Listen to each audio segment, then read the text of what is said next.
मुख्य ज्ञान। योग का सब्जेक्ट मुख्य है। तो आज हम आपके साथ कुछ ऐसी बातें शेयर करेंगे जिससे आपका योगाभ्यास सदा के लिए सरल हो जाएगा। ठीक है भाई, ताकि तो जाए बाबा।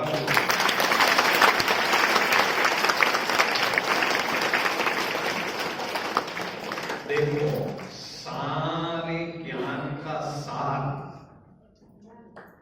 गीता में कितने अध्याय हैं? 18। 19 है, 17 है, 18 है। क्यों 18 है? 18 क्यों है भाई? 17 क्यों नहीं? 18 जनवरी को ब्रह्मा बाबा ने सारी गीता का सार का स्वरूप बनकर दिखाया। नष्ट महादेव,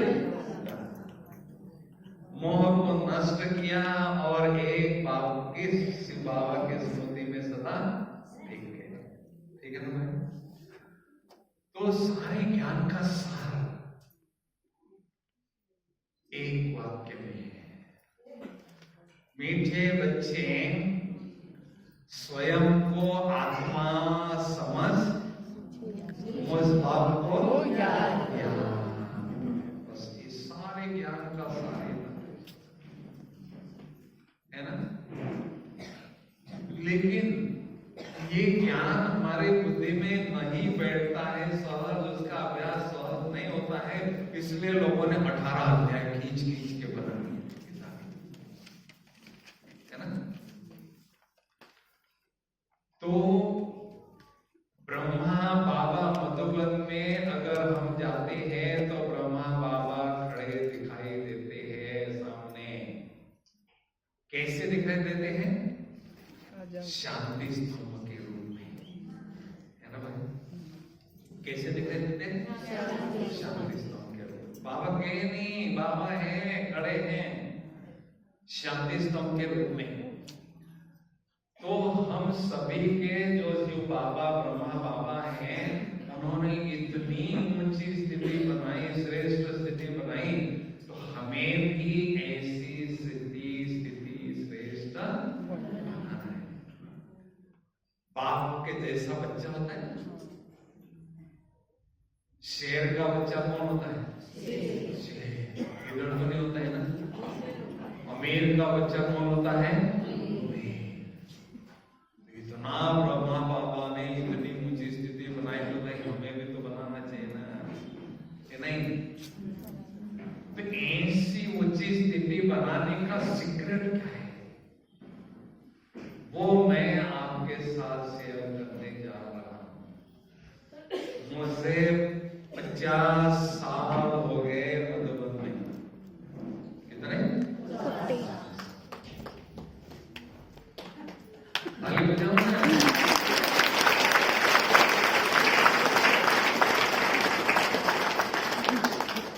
तो 50 साल के अनुभव के आधार से आपके पास साथ शेयर करता हूं। अगर ऐसे ब्रह्मा बाप समान श्रेष्ठ स्थिति बनाना है तो हमें क्या करना होगा? 4 बातों पर हमें अभ्यास करना होगा। पहली बात, देखो दलदल में यहाँ एक व्यक्ति फंसा हुआ है, बड़ा परेशान है, कहते मुझे निकालो, दलदल से निकालो। दलदल समझते हैं ना, मिट्टी की दलदल जो होती है ना, काला चिकन कीचड़, वो हिलता है, ऐसा हिलता है तो थोड़ा सा ढीला हो जाता है। उसके बाद कहते हैं मेरा हाथ कोई पकड़ो, तो कोई हाथ उसका पकड़ के बाहर निकलता है ना भाई? तो हम सभी देह के भान में, देह के पदार्थों में, देह के संबंधों के दलदल में फंसे हुए हैं। तो हमें क्या करना है? आत्मा का अभ्यास करके इस दलदल से थोड़ा सा ढीला होना है। आत्मा का अभ्यास बहुत अच्छी तरह से करना है। उसके बाद स्वमान में स्थित रहना है। स्वमान का हाथ पकड़ने से भगवान का साथ मिलता है। तो पहली बात आत्मा का अभ्यास करना है और दूसरी बात स्वमान का अभ्यास करना है। तो समान से क्या होता है, ईश्वरीय नशे की अनुभूति होती है और मन बुद्धि हमारी बहुत हल्की फुल्की होती है और वो ऊपर की ओर चली जाती है और बाबा के पास में हमें बिठा देती है और बाबा के साथ हमारा बहुत अच्छी तरह से कनेक्शन जुड़ जाता है। ठीक है ना। तो दूसरा क्या है, सोमन का अभ्यास करना। अब बाबा के पास बैठ गए और तीसरी बात, बाबा के साथ हमने दिल का सच्चा प्यार बढ़ाना जरूरी है। आप कहेंगे भाई हमारा तो प्यार बाबा के साथ है, उसमें कोई शक नहीं है, लेकिन फिर भी हमें जिगरी प्यार, हड्डी प्यार, दिल का प्यार, सच्चा प्यार बाबा के साथ रखना है। प्यार के सागर के बच्चे हैं तो सबके साथ प्यार से रहना है, लेकिन अंदर का दिल का प्यार किसके साथ हो, केवल बाबा के साथ हो, है ना। क्योंकि प्यार ऐसी चीज है, इतनी पावरफुल मैग्नेटिक शक्ति है, हमारे और बाबा के बीच में हजारों मीलों की दूरी है। उस दूरी को समाप्त करके आमने सामने कहीं नहीं, लेकिन कंबाइंड स्थिति का अनुभव ही हमें प्यार करना है। तो हमारा प्यार बाबा के साथ दिन प्रतिदिन बढ़ता है। ठीक है ना। जैसे दादियां हमारी थी, दादियां के पास क्या था, कुछ नहीं था, लेकिन बाबा उनसे इतना प्यार करता था, बाहों में लेता था, दादियां भी बाबा को बाहों में समा लेती। क्या था उनके पास, रग रग में केवल माता प्यार। तो ऐसा ही प्यार हमारा बाबा के साथ होना जरूरी है ना भाई। ठीक है ना। तो प्यार आपका बाबा के साथ बढ़ गया, आप बाबा के साथ बैठ गए हैं अच्छी तरह से, लेकिन क्या होता है, लंबे समय तक बाबा के पास बैठने के, वो पीछे वाले इधर आ जाओ आगे, वो वहां जुड़ के खाएंगे, इधर आ जाओ, कुर्सियां खाली, जो भी पीछे वाले भाई लोग हैं इधर आ जाओ।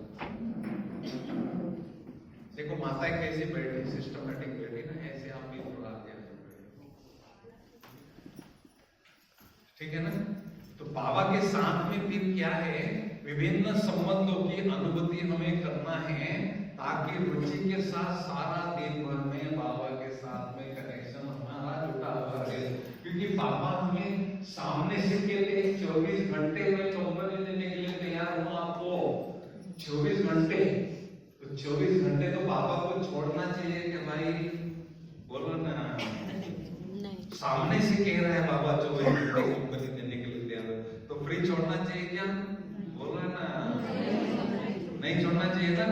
ये मौका तो बार बार मिलता नहीं, सारे कलम में तो एक ही बार मिलता है, तो छोड़ना चाहिए, छोड़ना चाहिए। इसलिए बाबा के साथ अलग अलग संबंधों के रूप में हमें बाबा को बिजी रखना है और बहुत अच्छी तरह से कनेक्शन जोड़ना है। बस बाबा बाबा बाबा बाबा करके रखना है।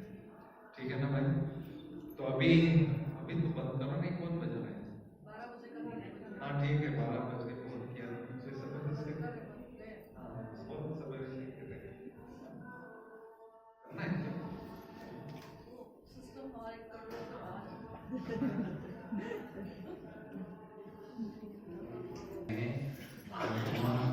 बहुत सुंदर अनुभव करना है, विधि पूर्वक आत्मा का अभ्यास करना है। तो विधि पूर्वक करेंगे तो सिद्धियां हमें अनुभव होगी, आत्मा की शक्ति अनुभव होगी, आत्मा के गुण भी अनुभव होंगे। इसलिए हमें विधि पूर्वक बाबा आत्मा का अभ्यास करना है। तो विधि बड़ी सिंपल है, हमें क्या करना है, सबसे पहले आत्मा को देखना है। आत्मा को कैसे देखेंगे भाई, कैसे देखेंगे, एक चेहरा तो हम इन आंखों से देखते हैं, अभी आत्मा को कैसे देखेंगे, जल्दी बोलो। हाँ, मन बुद्धि, हाँ बोलो ना, बुद्धि से देखेंगे, दिव्य दृष्टि से देखेंगे। तो दिव्य दृष्टि की किधर है माता जी? किधर है वो? खड़े हो जाओ। देखो मन बुद्धि में अंदर क्या है वो आपको बताता हूँ। माता जी को 2 प्रश्न पूछता हूँ मैं। ये लोगों का कंफ्यूजन इसी में होता है, योग कठिन क्यों लगता है, मन कौन सी शक्ति, बुद्धि कौन सी शक्ति पता ही नहीं, मन बुद्धि रटते हैं लेकिन अनुभव नहीं होता है, पता नहीं चलता है। देखो माता जी से 2 प्रश्न पूछता हूँ। पहला प्रश्न, आपका घर इधर कहाँ है? महम में है या कहीं और है? यही है। घर की तस्वीर दिखाई दे रही, तो मुझे देख रही, फिर भी दिखाई दे रही, दिखाई दे रही ना? अच्छा, अभी दूसरी बात, आपका घर में कितने रूम है, क्या क्या रखा है, मुझे थोड़ा बताओ। अच्छा, मैं देखने के आऊंगा, दीदी को बोल कितने हैं बताओ ना रूम? 5 है। मेरे को तो मिल जाएगा 1 आधा रूम। अच्छा, पहले रूम में क्या रखा है? खाना बनाती है। फिर दूसरे रूम में तो हमें तो मिल जाएगा वहां। देखो माता जी से हमने क्या पूछा, आपका घर कहाँ है? तो घर की तस्वीर स्पष्ट दिखाई दे रही थी, वो है आत्मा की आंख। देखो स्पष्ट दिखाई दे रही थी, घर की तस्वीर सामने दिखाई दे रही थी। वो देखने वाली शक्ति कौन सी है? आत्मा की आंख, वो दिल में नेत्र। फिर दूसरा प्रश्न पूछा, घर कैसा है? फिर वो सोच के मुझे बता रहे 5 रूम है। पहला रूम भोजन बनाने का कक्ष है, दूसरा रूम किराए से दिया है, तीसरा रूम बेडरूम है। ये मन था, ये सोच के मुझे बता रही थी ना माता जी, वो था मन। देखने वाली शक्ति है बुद्धि, समझने वाली शक्ति क्या है? बस इतना अंतर आपने समझ लिया, बस हो गया। योग भी सरल हो गया, आत्मा का अभ्यास भी सरल हो गया। इसी में लोगों का कंफ्यूजन हो गया। मैं ज्ञान में आया ना 72 में, 72 में 3 साल मेरा योग ही नहीं लगता था। केवल जाता था योग, वहां मुरली सुनता था और आता था, योग ही नहीं लगता था। किसी सज्जन ने बिल्कुल सिंपल बात बताई कि आत्मा की देखने वाली शक्ति बुद्धि है, सोचने वाली शक्ति मन है। वो उसके बाद योग मेरे लिए बहुत सरल हो गया।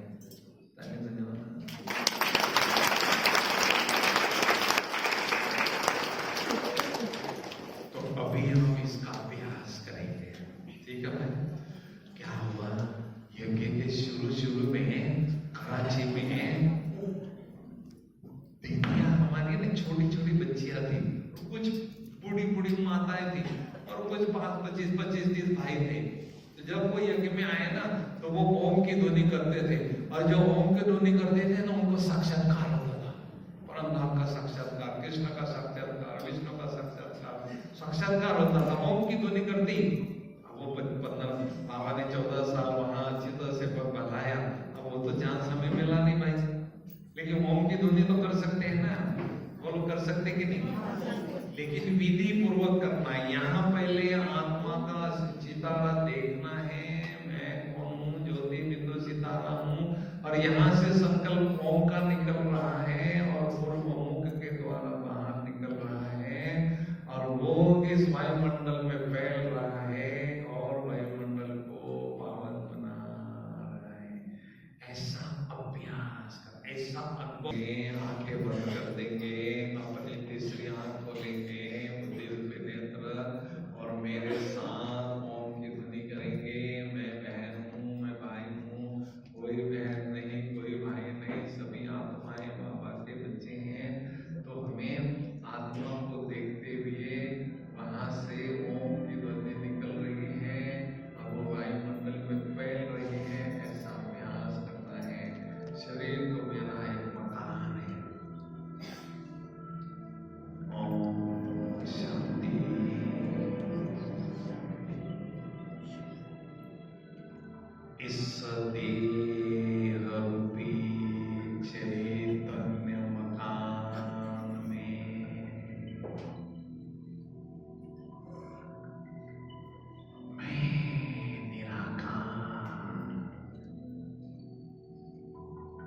ज्योति बिंदु आत्मा भ्रुकुटी के मध्य आंखों रूपी खिड़कियों के पास विराजमान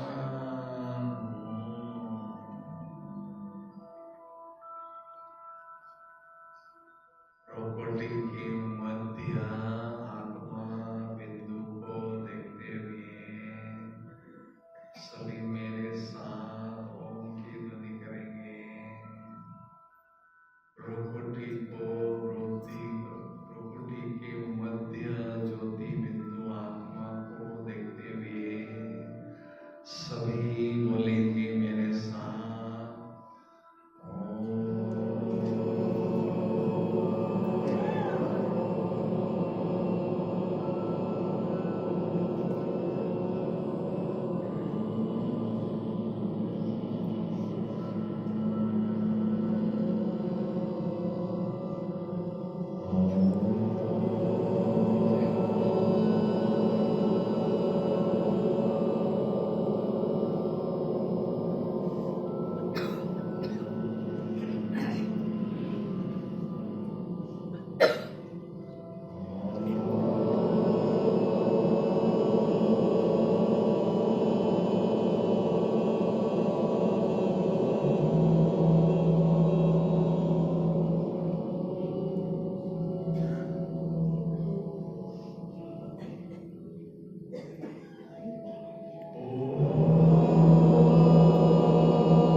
मस्तक सिंहासन।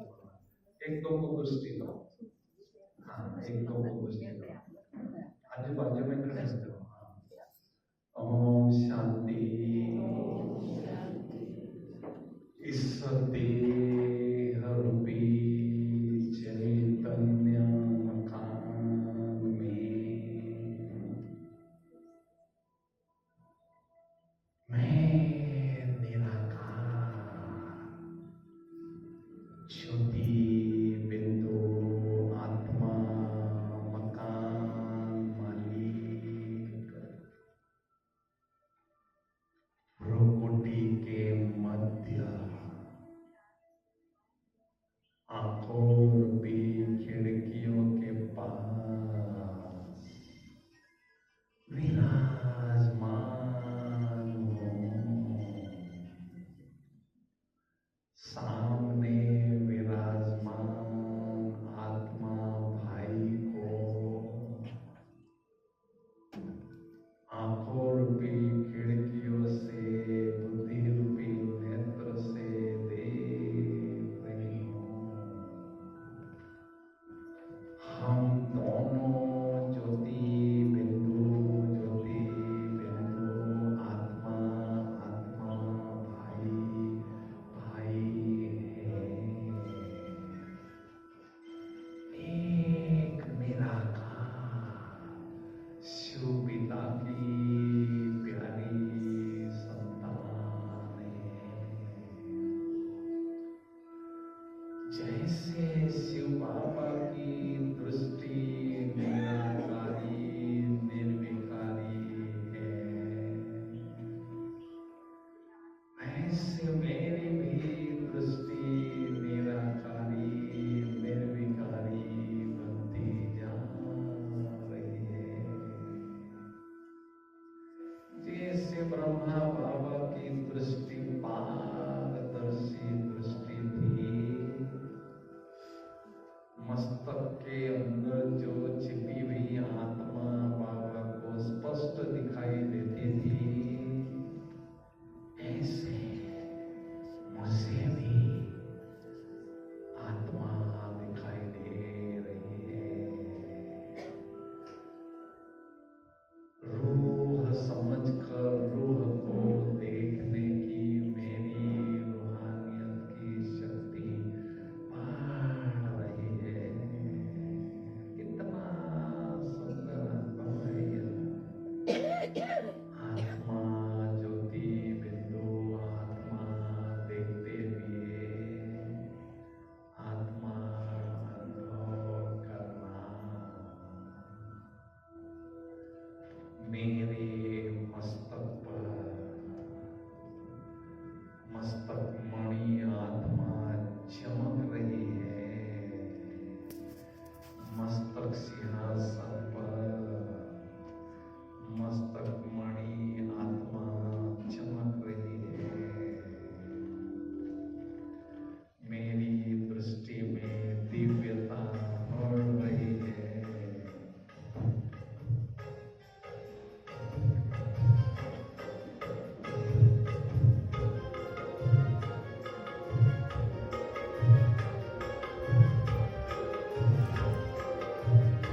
दिवाली मनाना है, ये मिट्टी के तो दीपक हैं, हर एक दीपक में आत्मा की ज्योति जल रही है, दिव्यता का प्रकाश बढ़ रहा है।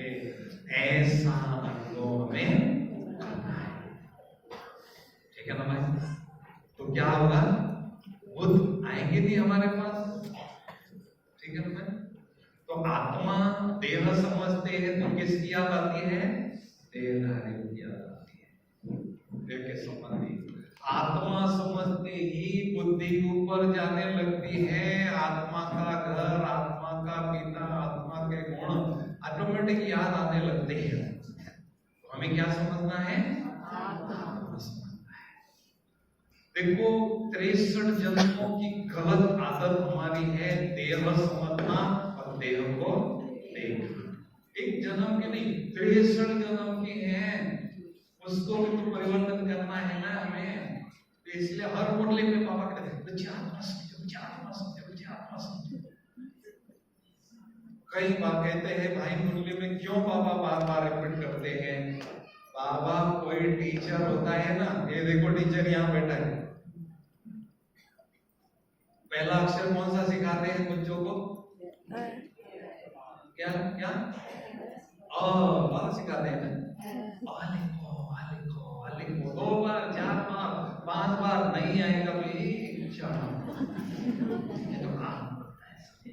अब बाबा हमारा टीचर इतने वर्ष से आत्मा समझो, आत्मा समझो, आत्मा समझो, मीठे बच्चे, प्यारे बच्चे, कभी डांट लगाई बाबा ने? कितना प्यारा टीचर हमारा है, ऐसा टीचर दुनिया में नहीं मिलने वाला है भाई।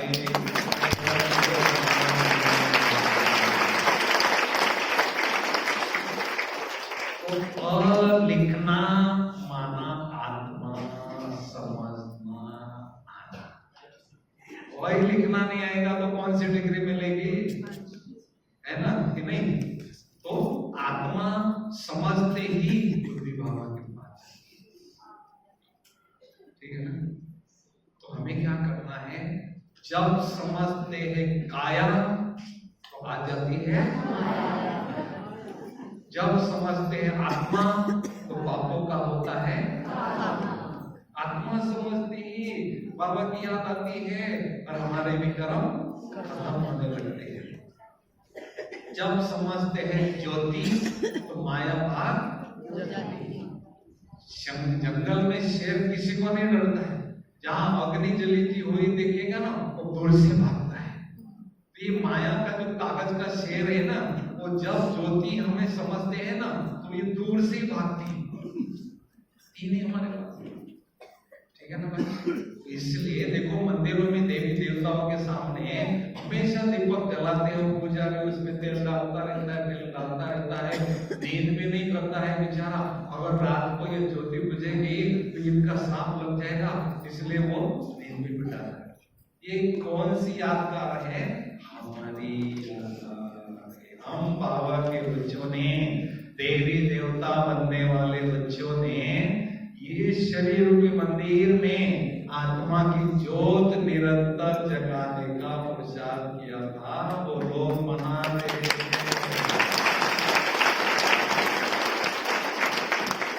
वो लोग बेचारे नींद भी बिठा रहे और हम खराटे मार रहे, नींद कर रहे, मस्ती कर रहे हैं। भाई अटेंशन तो देना चाहिए ना। जितने भी बाबा के बच्चे इस ब्राह्मण संसार में चमक रहे थे, उन्होंने ये आत्मा का पाठ बहुत पक्का किया। जानकी दादी जब विदेश में 74 में गई, उसके पहले पुणे में रहती थी, कारोबार सेंटर का करती थी और कोने में बैठती थी, 1 घंटा 2 घंटा। तो एक बार एक बहन ने बोला दादी हम करती क्या है वहां बैठ के? तो दादी ने कहा मैं खुद को कूटती हूँ, आत्मा का पाठ रटती हूँ, घोटती हूँ, अभ्यास करती हूँ। तो बाबा तो सारा देखता है। बाबा ने सीधा पुणे से लेकर लंदन के गद्दी पर बाप दादी को बिठा दिया और कितने साल तक दादी ने विदेशों की सेवा की, है ना भाई? इसलिए सचमुच हमें भाव का वरदान प्राप्त करना है तो आत्मा के पाठ को बहुत भक्तान करते रहना। देखो माताओं ने तिलक लगा के रखा है। जब आत्मा का तिलक है तो मेरा लक जगा हुआ है। तिलक नहीं है आत्मा का, ये लाल तिलक नहीं आत्मा का। जब आत्मा का तिलक नहीं है तो मेरी माया बाबा से तलाक है ना भाई। तो ये तिलक कभी भी बुझने नहीं देता है। माया कितना भी प्रयास करे हमने उसको बुझने नहीं देना है। लेकिन अभी क्या होता है, आत्मा तो हम अभ्यास करते हैं, बोर हो जाता है कभी क्या लगा के बोर होता है क्या। कभी कभी माता जी बताओ, माता बताओ ना बड़ी माता, जल्दी बोलो ना, नहीं होता है।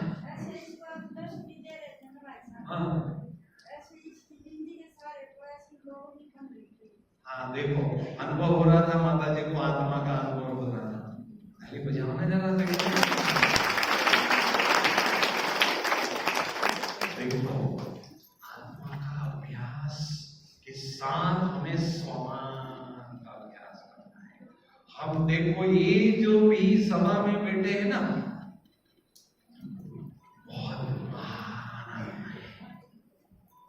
करोड़ों में भगवान ने एक एक का सिलेक्शन किया है। भले गांव की बूढ़ी माता है, लेकिन बहुत भाग्यशाली आत्माएं सतयुग की रानियां महारानी बनने वाली है, सतयुग की महारानी बनने वाली है, रॉयल परिवार में जन्म लेने वाली है। कोई नया व्यक्ति आता है ना, उसका 7 दिन का कोर्स करती है दीदी, और उसको कहती है भगवान पढ़ाते हैं। अच्छा भगवान पढ़ाते हैं, भगवान पढ़ाते तो भाई यहाँ हर प्रकार के लोग आने चाहिए ना, रॉयल लोग आने चाहिए, हाई फाई लोग आने चाहिए। और जब वो क्लास में आता है ना, भगवान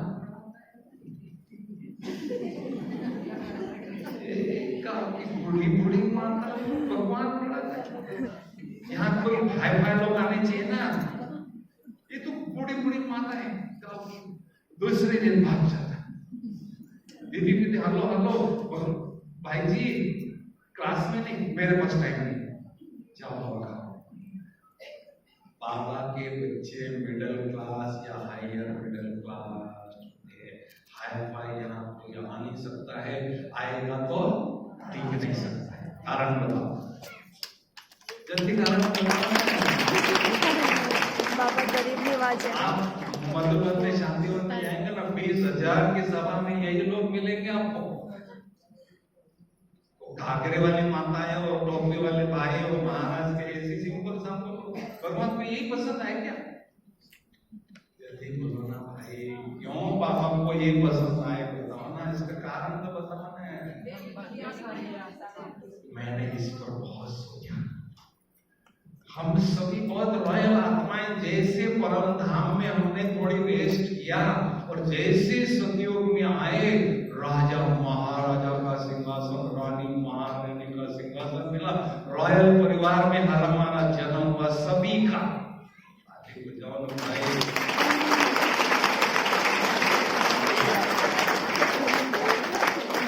पहली जन्म में रॉयल परिवार में, दूसरे जन्म में थोड़ा नीचे, तीसरे जन्म में थोड़ा नीचे, तीसरे जन्म में थोड़ा नीचे और नीचे 83 जन्म पहुंच गए तो ऐसे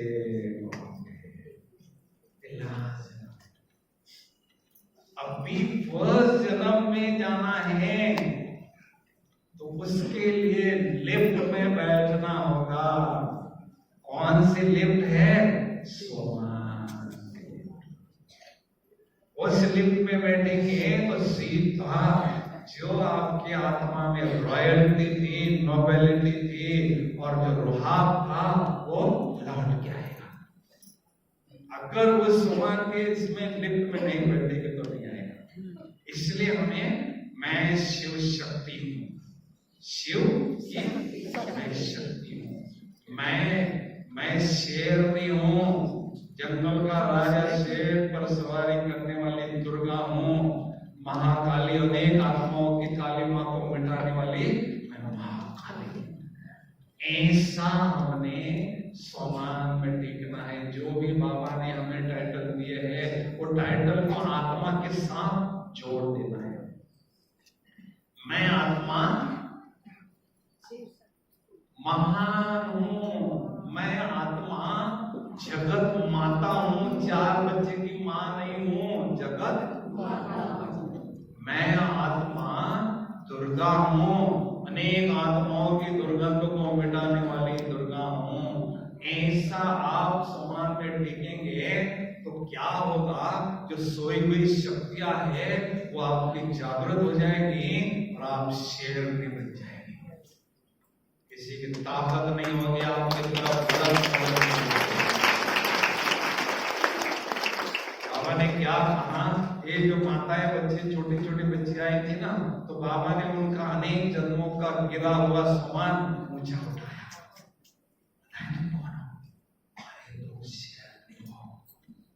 शिव शक्ति दुर्गा,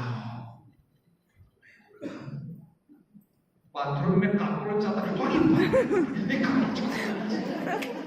कहां से दुर्गा चूहा है घर में, फिर बाबा दूसरे दिन आता है, मैं सदा सत्य बोलने वाला हूँ, तुम दुर्गा हो, तुम शेरनी हो। और जिन्होंने उसको स्वीकार किया और समान का अभ्यास किया, वो हमारी दादियां देखो सारे विश्व में ललकार रही हैं, बड़े बड़े लोगों को कोई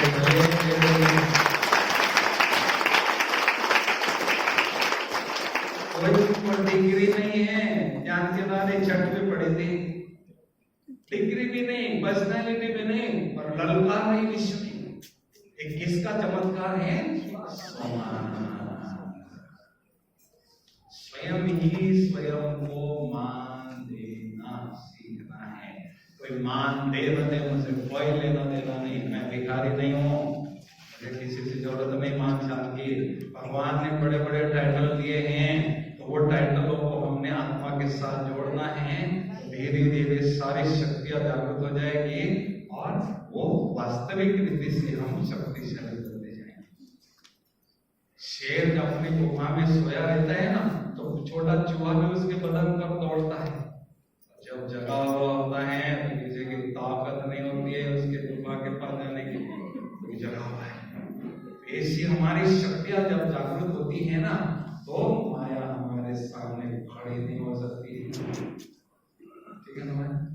इसलिए हमें क्या करना है, आत्मा के साथ समान का टाइटल जरूर जोड़ना है। मैं महान, आपका चेहरे पर खुशी होगी, आशा होगा, भाई आप बहुत खुश रहती है, माता मिला क्या तुमको, कहाँ जाती हो तुम, सवेरे सवेरे कोट के 7 बजे, क्या मिला तुमको?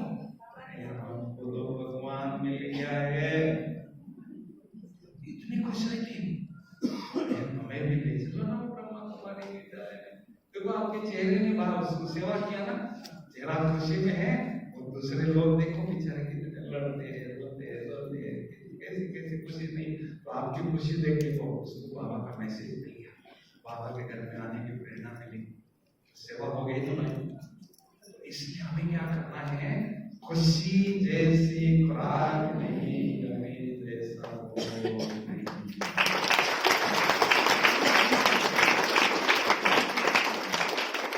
चेहरे पर हमेशा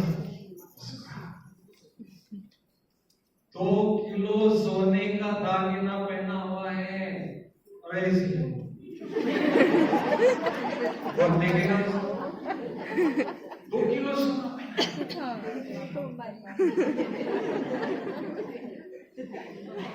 हमारे चेहरा, लिखो स्लोगन, जिसको माता लिखो, बड़ी माता लिखो, मुस्कान के बिना मुख खिलता नहीं। चेहरा कितना भी सुंदर होगा, उसको मुस्कुराते कोई नहीं देखना चाहता है।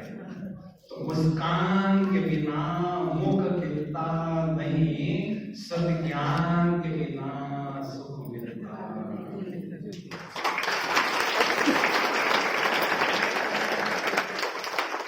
बाबा पाकवान है, बहने माली है, ये बगीचे को हर रोज ज्ञान और योग के जल से सींचते हैं।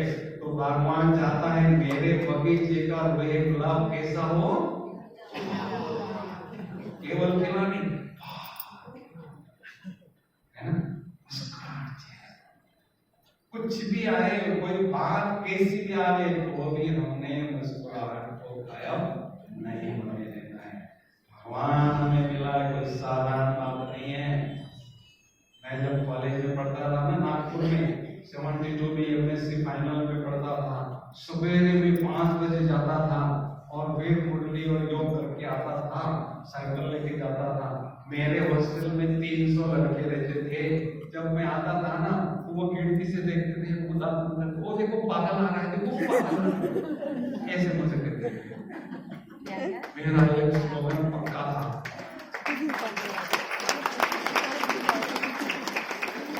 आंधी चले बाजार, कुत्ते भौंके आजा।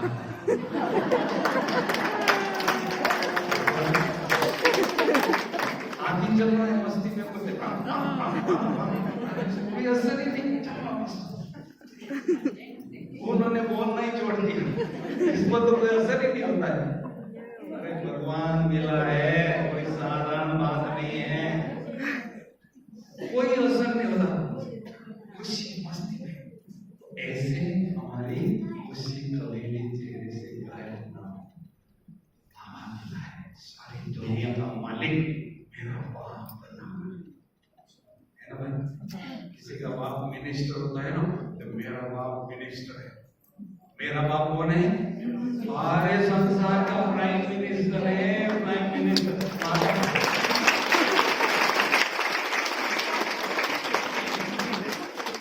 साधारण बात है, हवा की बातें कर रहे हैं, प्रैक्टिकल बातें कर रहे हैं। भगवान मिला है, इतनी बड़ी लॉटरी मिल गई। एक भाई ने 10 लाख देखा ही नहीं कभी, उसकी 25 लाख की लॉटरी मिल गई। उसको इतनी खुशी हुई, इतनी खुशी हुई। दूसरे दिन पेपर में आया, वो तो चला गया। भाई हमें तो सबसे बड़ी लॉटरी मिली है, भगवान से बढ़कर कोई लॉटरी है क्या भाई? बोलो ना, डांस करने वाले बोलो ना। लॉटरी को लॉटरी क्यों कहते हैं? लॉटरी, लमसम लॉट में भगवान सबसे बड़ी लॉटरी मिली है, तो खुशी होनी चाहिए ना कि नहीं? बोलो बोलो ना। दुनिया वाले हमें पागल कहते हैं, है ना? कहने का मतलब है, आत्मा समझेंगे, समान में रहेंगे, बहुत मस्ती में रहेंगे। हमेशा मैं नारायण, नंबर 1 नारायण बनने जा रहा हूँ। सारे संसार की जो प्रजा है, उस प्रजा का मैं पिता। शुरू दिन से बाबा को ऐसा नशा रहता था। और बाबा कभी कभी राजाओं को मिलने जाते थे ना, राजा कहते थे, दादा भगवान ने भूल कर दिया, हमें राजा बना दिया, आपको राजा बनाना चाहिए था। उनको क्या पता, ये तुम तो कलयुग का राजा, ये सतयुग का राजा, पहला दिन है।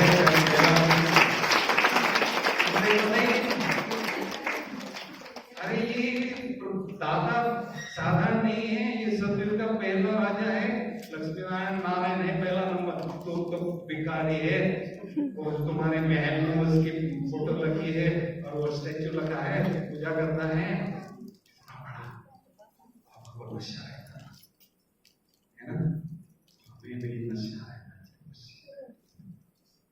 शराब एक बोतल के लिए 2 बोतल चढ़ा देता है, आखिर गटर में पड़ा है, मैं तो स्वर्ग में हूँ। ऐसे पावरफुल ईश्वरीय नशे का हमें डोज देना है, तो हमारी आंखों में पता चलता है कितना नशा।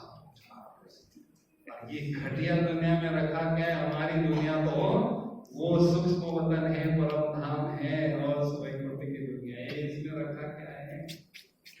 5000 वर्ष तो हमने इसको यूज किया, अभी रखा क्या इसको? कोई रस नहीं है, नीरस दुनिया है, कोई सार नहीं है, असार संसार है। हमारे लिए तो भगवान नई दुनिया बना रहे हैं, सतयुग की नई दुनिया बना रहे हैं।